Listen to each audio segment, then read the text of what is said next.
ఎత్తట్లే phone. Already ఈమె మీద చాలా కాంట్రోవర్సీ‌లు నడుస్తున్నాయి. ఈమె కామెంట్స్ అన్నీ గూడా ఆఫ్ జేసి పెట్టుకుంటది. ఎవరితో చేసినా. అది ఫుడ్ వ్లాగ్ అయినా, లేకపోతే స్పార్క్‌దయినా, ఇంకేదైనా ప్రమోషన్ అయినా గూడా.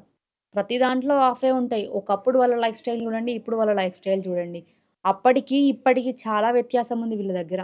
మరి మనీ వస్తున్న కొద్దీ ఇట్లా, ఇట్లా అప్‌గ్రేడ్ అయితుంటారనమాట మనుషులు. అది వీళ్ళ దగ్గర మనం చూడొచ్చు క్లియర్‌గా.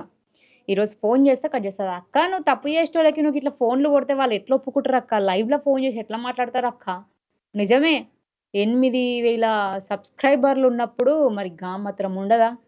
అదే ప్రమోషన్‌కి మేము ఇట్లా ప్రమోషన్ చేస్తున్నామండి అని ఫోను చేస్తే, చెప్పండి ఎక్కడ, ఏంటి, ఎంతిస్తారు? ఇదే కదా మాట్లాడతారు. జనాలు మీ వల్ల లాస్ అయితే మీకేమో సంతోషాలా? ఈరోజు కాల్స్ చేసి ఒక సారీ చెప్తే ఏమైతుంది? మరి ఇన్ని బెట్టింగ్ ప్రమోషన్‌లు చేసింది కదా! నేను ఇంకోసారి బెట్టింగ్ చెయ్యను అని